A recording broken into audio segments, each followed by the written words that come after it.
Would you like to sort of bring out the point about the fact that the more concrete we lay down, the bigger this problem becomes in trying to handle it?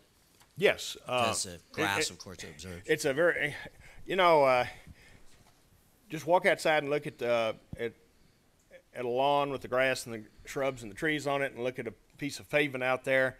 The runoff coefficient from a piece of pavement is about 99%.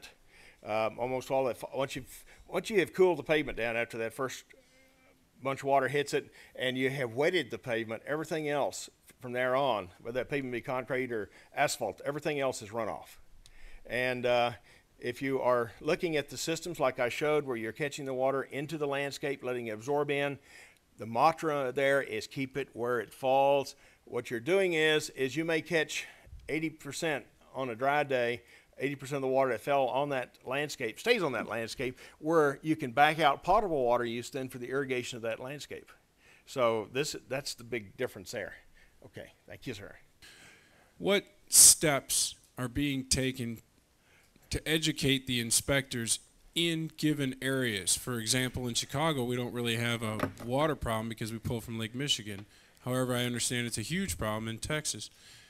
How do we better educate the inspectors in our area?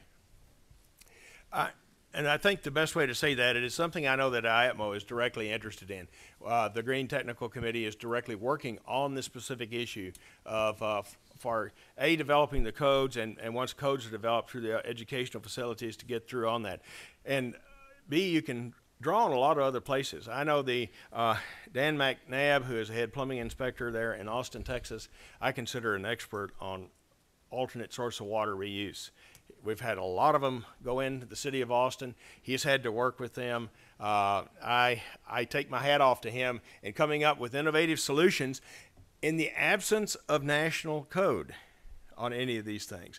The other one is that's happening too is we're having a lot of piecemeal stuff being developed, and we all know what kind of problems we get into when we have too much piecemeal regulation developed. It may be a great idea for here, but it may have some bad problems with it. Getting what we're working on right now in a national code, I think, is the major way of answering your question. Bill, do you have any suggestions on an approach for rationalizing the different state requirements? I'm thinking particularly for residential graywater reuse, and most of the limitations and requirements relate to state health regulations.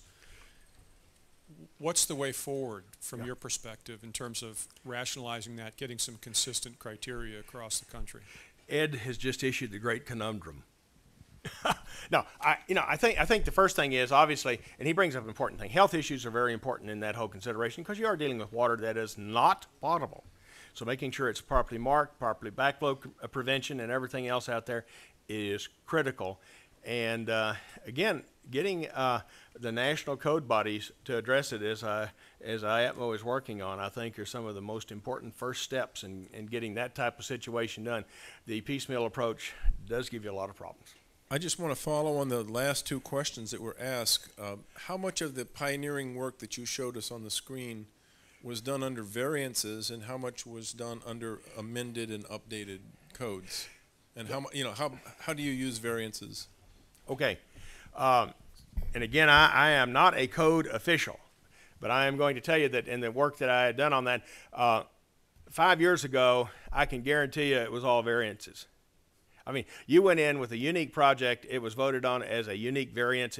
Sometimes had to go before city council to allow for the specific amendment. Now, if you go back and look at some of the cities that have been doing this for a while, they are amending their codes with local amendments, because like I said, we don't have a national thing on that.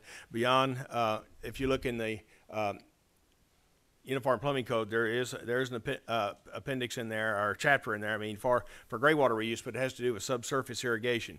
So what you're getting is a lot of local amendments to codes that are going in now, too, to take care of that. And I would say that,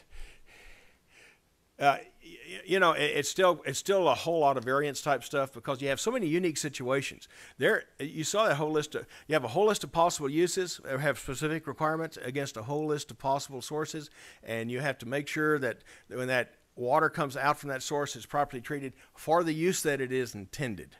Like I said, if you're just going to water your lawn with rainwater, go for it. is probably the way. And Bob, I assume that you'll talk about that here in a little bit. But I am shouting along with you. We need to get these regs out to make it easy for all of us to do this. You know, when you talk about the fragmentation and the piecemeal development that's out there, and the problems that it results in, and it seems to me that one of the vacuums that need to be filled is the development of consensus-based standards for these technologies that would help the codification side of it. And how close do you think we are in terms of these industries gathering the critical mass necessary to develop consensus-based standards for, let's say, gray water systems? Well, because I don't need to tell you, we're working on that here for IAPMO. It's going to be a couple of years, I think, before a lot of the local code bodies and everybody wants to really get into the picture on this. We have states that already have some fairly advanced codes. I will give Arizona, New Mexico as examples. Now, they have things that work very well in an arid area. They probably wouldn't work worth a darn in the Everglades. But, you know, so we're seeing a lot of different things happen out there. But I think we're still a few years out before we have what you're talking about. I don't see it coming instantly. I think the green movement is really pushing on it because these people are getting their lead points and whatever else points for using these alternate sources of water. We have some great organizations out there that look at specific sources, and again, Bob is going to talk with ARCSA, among many other things, that are pushing for getting some specific guidelines out there. But it's coming, but we're going to have to just keep working at it.